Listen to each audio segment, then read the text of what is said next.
Welcome to our Explainer series. Today, we're diving into the massive, complex global food industry, but we're looking at it from the most critical, yet somehow most overlooked angle out there, the farm. You know, we always picture these shiny factories and bustling supermarkets, right? But the undeniable truth we're uncovering today is that if food companies want to survive the future, they absolutely must start at the farm. So let's just kick things off with a super direct question, one that literally every single agro-industry professional has got to be asking themselves right now. Why do food companies actually need to care about farmers? For the longest time, the corporate world kept this comfortable distance from the dirt and the plows. But spoiler alert, that distance is shrinking fast. And here is the blunt, undeniable answer. Focusing on farmers isn't about charity. It isn't about pity. In today's business world, it's a matter of absolute corporate survival. Seriously, if you don't take care of the people growing your ingredients, your entire corporate structure is fundamentally at risk. I know it sounds a little dramatic, but as we're about to see, it's simply the new reality of the global supply chain. Section 1. Why start at the farm? The origin of the global food supply. You see, while we usually view food crises as these massive, sweeping macroeconomic events, the reality on the ground is actually a stark linear domino effect.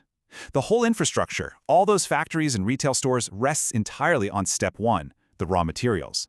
If the harvest fails, the factory starves, the stores empty out, and consumers get absolutely nothing. The whole interconnected global food system is completely interdependent, and it all rests right on the shoulders of that very first step. Moving on to Section 2, climate crisis hits factories, the upstream vulnerability. Now, this fragile chain is currently facing some unprecedented upstream threats. And we aren't just talking about abstract global warming here. We're looking at a relentless, vicious cycle of significantly longer droughts parching the soil, fierce plant diseases just wiping out entire crop yields, and soaring fertilizer costs, making it incredibly expensive just to keep the crops alive. The farmers take the initial hit, sure, but that shockwave is moving rapidly down the line. The crucial point to remember is this. You simply cannot run a high-tech processing facility without raw materials. You might work in a food or biotech factory and think farming isn't your job, but if that upstream supply collapses because of these climate stressors, well, your downstream operations shut down right along with it. Upstream falls, downstream falls. It really is that simple. Which brings us to Section 3, New Rules, SBTi. Corporate survival dictates caring for farmers. So these abstract environmental problems we just talked about, they are rapidly morphing into strict corporate regulations. The game has been completely changed by a new global standard called the Science-Based Targets Initiative, or SBTi. Let me be clear, this is not just some friendly suggestion for companies to, be a little greener. It's a rigorous global standard driving really ambitious climate action in the private sector.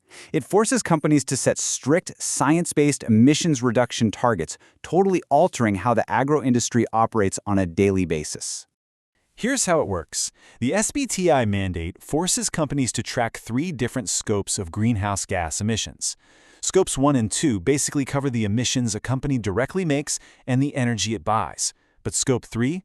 That represents the raw materials grown by farmers, and it makes up a massive 70% of a food company's overall carbon footprint. Just think about that. For a food company, your biggest emissions problem isn't actually inside your factory. It's out there in the fields you rely on. And because Scope 3 is so huge, compliance absolutely requires farmer cooperation. The chain reaction here is just brutal. If farmers can't or won't provide that vital sustainability data, your company fails the SBTi mandate. And if you fail that standard, major global buyers block your exports. And instantly, your market access is gone.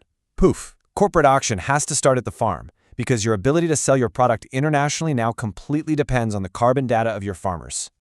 All right, Section 4, Survival Means Partnership, the paradigm shift in the agro-industry.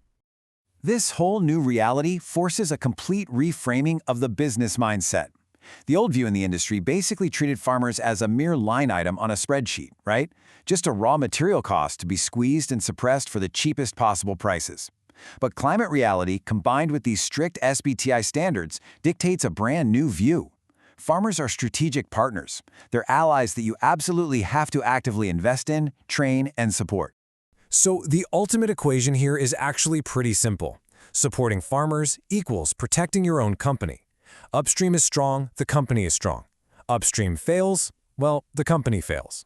By investing your time, money, and resources into the people at the very beginning of the supply chain, you aren't just doing a good deed. Actually, scratch that. It's not about being a good Samaritan at all. You are directly securing the longevity, the compliance, and the resilience of your own operations downstream.